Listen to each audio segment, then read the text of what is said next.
Hello दोस्तों, तो जान लीजिए कि आज की इस वीडियो में हम पढ़ने वाले हैं वर्ग 10 के भौतिकी यानी फिजिक्स। ठीक है, आज का कौन सा टॉपिक है तो देखिए लिखा हुआ है गोलीय दर्पण से संबंधित कुछ परिभाषा, यानी जो भी गोलीय दर्पण से संबंधित होगा उसका कुछ उससे संबंधित कुछ परिभाषाएं पढ़ने वाले हैं। ठीक है, तो आज से पिछला वीडियो में हम पढ़े थे दर्पण, उसके बाद पढ़े थे दर्पण दो प्रकार के होता है, एक समतल दर्पण दूसरा गोलीय दर्पण। फिर उसके बाद हम पढ़े थे गोलीय दर्पण भी दो प्रकार के होता है, एक अवतल दर्पण और दूसरा उत्तल दर्पण। ठीक है, तो उसके बाद आज हम पढ़ने वाले हैं गोलीय दर्पण से संबंधित कुछ परिभाषा। सबसे फर्स्ट में लिखा हुआ है ध्रुव क्या होता है। ठीक है, ध्रुव को अंग्रेजी में बोलते हैं पोल। क्या बोलते हैं? ध्रुव को अंग्रेजी में बोलते हैं पोल। ठीक है, तो देखिए ये लिखा हुआ है गोलीय दर्पण के मध्य बिंदु को ध्रुव कहते हैं। जो भी गोलीय दर्पण होगा उसके मध्य बिंदु को हम क्या बोलेंगे? ध्रुव बोलेंगे। ठीक है, और लिखा हुआ है इसका संकेत पी होता है। ध्रुव का जो संकेत होता है वो क्या होता है? पी होता है। जैसे यहाँ पर देख लीजिए हमारे पास एक गोलीय दर्पण बना हुआ है। ठीक है, इसको गोलीय है, इसको दर्पण के रूप में हम बनाते हैं। ठीक है, तो इसको हम कलॉय कर देते हैं। तो आपको पता होगा कि जो जिसका परावर्तक सतह अंदर की तरफ धंसा होता है वो अवतल दर्पण होता है, और जिसका परावर्तक सतह बाहर की तरफ उभरा होता है वो क्या होता है? उत्तल दर्पण होता है। तो इसका देखिए हम क्या किए, इसका परावर्तक सतह अंदर की तरफ धंसा हुआ है, इसका परावर्तक सतह बाहर की तरफ क्या है? उभरा हुआ है। ये अब उत्तल दर्पण हो जाएंगे, ये अवतल दर्पण होगा। एक हम क्या करते हैं, यहाँ पर देख लीजिए, जैसे ये दर्पण है ना, गोलीय दर्पण है, इधर मान लेते हैं यहाँ पर इसके मध्य बिंदु यहाँ पर होगा। ठीक है, तो इसी को क्या बोलेंगे? ध्रुव बोलेंगे। एक रेखा खींच देते, एक सेकंड रुकिए।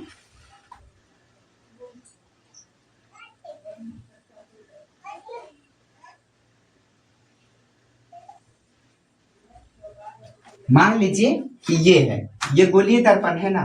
ठीक है, तो इसके मध्य बिंदु यहाँ पे होगा, ये गोलीय दर्पण है। जैसे में मान लेते हैं ऐसे ये दर्पण है। ठीक है, यहाँ पर मान लीजिए कि ये ऐसे दर्पण है,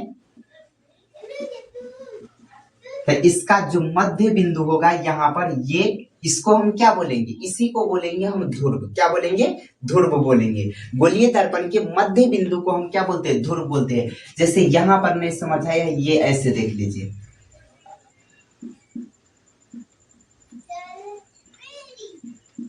ये मान लीजिए कि ये क्या है? गोलीय दर्पण है, तो इसके मध्य बिंदु यहाँ पे है ना, यहाँ पर है ना, तो ये क्या हो जाएगा? ध्रुव हो जाएगा, यानी इसी को हम बोलते हैं पी। देखिए तब फिर से एक बार परिभाषा समझिए, क्या लिखा हुआ है? गोलीय दर्पण के मध्य बिंदु को ध्रुव कहते हैं। गोलीय दर्पण के जो मध्य बिंदु होगा, इस तरफ तक यहाँ पर मध्य बिंदु है, यहाँ पर दर्पण है, तो इसका मध्य बिंदु मान लेते हैं यहाँ पे है, तो ये क्या हो जाएंगे? ये ध्रुव हो जाएंगे। क्या हो जाएंगे? ध्रुव। और इसका संकेत क्या होता है? पी होता है। ठीक है, इसका संकेत क्या हो जाता है?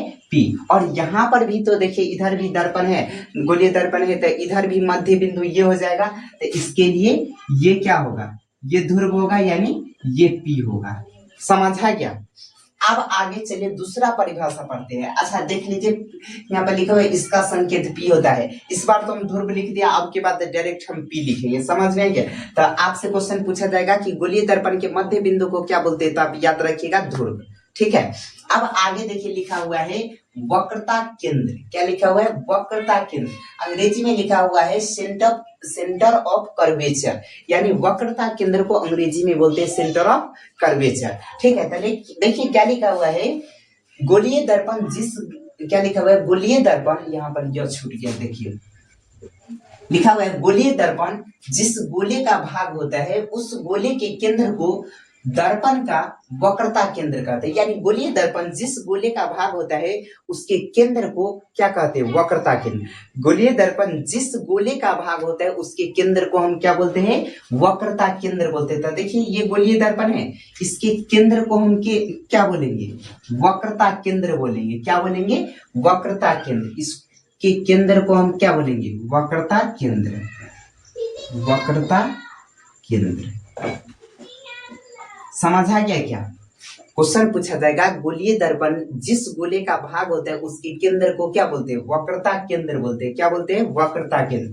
ठीक है, अब यहाँ पर सुन लीजिए, यहाँ तक तो समझ आ गया। उसके आगे देखिए लिखा हुआ है इसका संकेत सी होता है। ये जो वक्रता केंद्र है इसका संकेत क्या होता है, सी होता है। समझ में क्या, आपसे क्वेश्चन पूछा जाएगा वक्रता का केंद्र का संकेत क्या होता है, तो सी। ठीक है, यहाँ तक कोई दिक्कत नहीं है। अब चलिए हम आगे पढ़ने वाले हैं। देखिए लिखा हुआ है वक्रता त्रिज्या।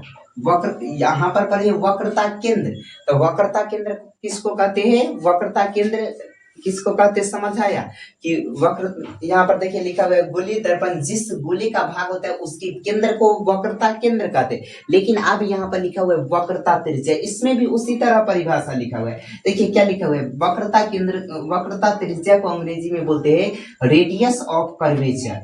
क्या बोलते हैं, यहाँ पर तो इसको बोलते हैं सेंटर ऑफ कर्वेचर, तो इसको बोलते हैं क्या, रेडियस ऑफ कर्वेचर। ठीक है, तो लिखा हुआ है गोलीय दर्पण जिस गोले का भाग होता है उसकी त्रिज्या को दर्पण की वक्रता त्रिज्या कहते हैं। यानी गोलीय दर्पण मतलब गोलीय दर्पण, यहाँ पर क्या लिखा हुआ है, गोलीय दर्पण जिस गोले का भाग होता है, यानी गोलीय दर्पण जिस गोले का भाग है। ठीक है, तो लिखा हुआ है गोलीय दर्पण जिस गोले का भाग होता है उसकी त्रिज्या को क्या कहते हैं, वक्रता त्रिज्या कहते हैं। तो यहाँ पर देख लीजिए, अगर ये वृत्त बना देते हैं तो यहाँ से यहाँ तक की दूरी को क्या बोलते हैं, त्रिज्या बोलते हैं।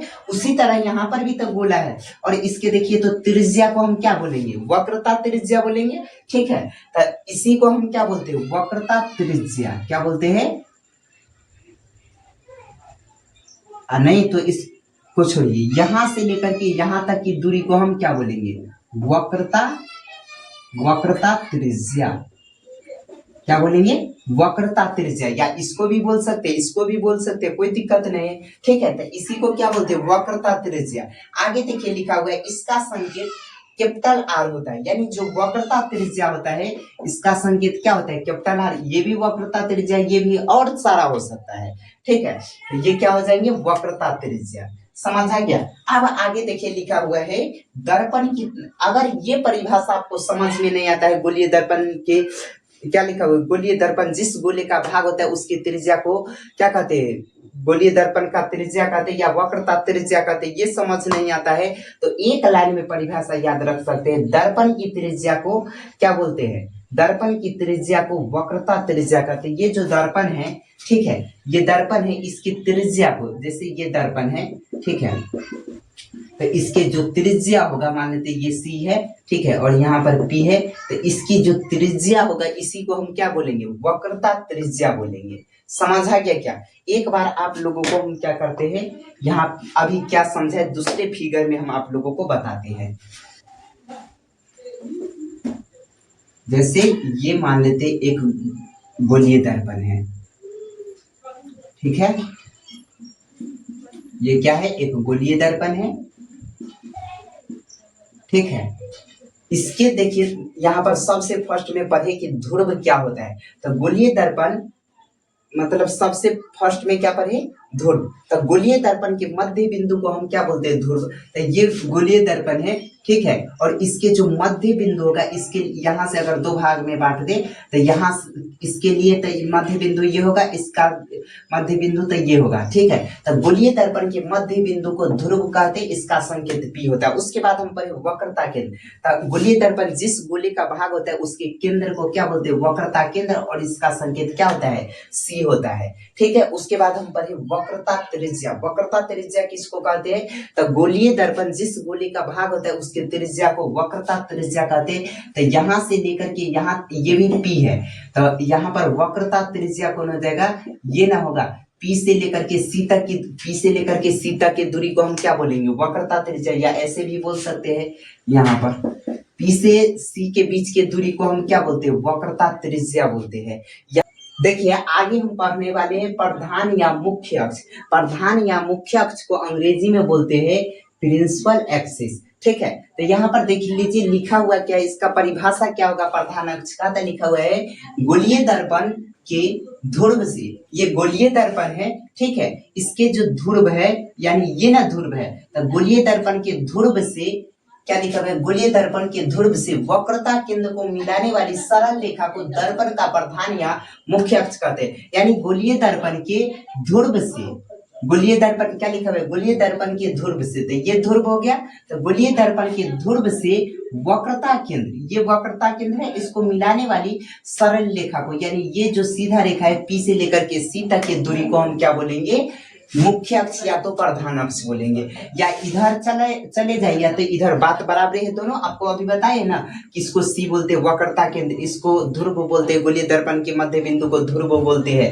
समझ में गया? तो यहाँ पर देख लीजिए लिखा हुआ है मुख्य अक्ष किसको बोलेंगे, तो गोलीय दर्पण के ध्रुव से वक्रता केंद्र को मिलाने, गोलीय दर्पण के ध्रुव से वक्रता केंद्र को मिलाने वाली सरल रेखा को क्या बोलते हैं, ध्रुव नहीं क्या बोलते हैं, यहाँ पर बोलेंगे मुख्य अक्ष बोलते हैं। समझ में आ गया? जैसे कोई भी अब दर्पण हम बनाएंगे, जैसे ये मान लेते हैं उत्तल दर्पण बनाएंगे, ठीक है, तो यहाँ पर ऐसे उत्तल दर्पण बना दिए, इसका ये जो हो जाएगा ये P हो जाएगा, ठीक है, और यहाँ पर क्या होगा, C होगा, ठीक है। तो यहाँ पर हम कहेंगे मुख्य अक्ष कौन हो जाएगा, तो ये सरल रेखा जो होगा से सीधा रेखा क्या होगा, मुख्य अक्ष होगा। या हम ऐसे अवतल दर्पण बनाएंगे, कभी भी आपको बतलाने के लिए बता देते हैं कि ये सब आगे जरूरी है। तो यहाँ पर देख लीजिए, इसको हम क्या बोलते हैं, P बोलते हैं, और यहाँ पर हम क्या बोलेंगे, C बोलेंगे, ठीक है। तो इसको हम क्या बोलते हैं, मुख्य अक्ष। कभी कहेंगे मुख्य अक्ष के समांतर किरण जाता है, तो मुख्य अक्ष ये हो जाएगा, ठीक है, ये बात याद रखिएगा, ठीक है। अगर मान लेते हैं कि ये भाषा में आप नहीं समझ पाए मुख्य अक्ष क्या होता है, तो दूसरा नंबर देखिए, दूसरा परिभाषा क्या लिखा हुआ है, ध्रुव से वक्रता के, ये पूरा नहीं बोलना है ना, तो सिर्फ इतना बोलिए, ध्रुव से वक्रता केंद्र को मिलाने वाली सरल रेखा को प्रधान या मुख्य अक्ष कहते हैं। ध्रुव से केंद्र को मिलाने वाली सरल रेखा को क्या बोलते हैं, प्रधान या मुख्य अक्ष बोलते हैं, ठीक है। यहाँ P तथा C को मिलाने वाली सरल रेखा यानी PC मुख्य अक्ष है। यहाँ जो P से लेकर के C तक को मिलाने वाली जो सरल रेखा है, यानी P से लेकर के C तक यानी PC क्या है, मुख्य अक्ष है।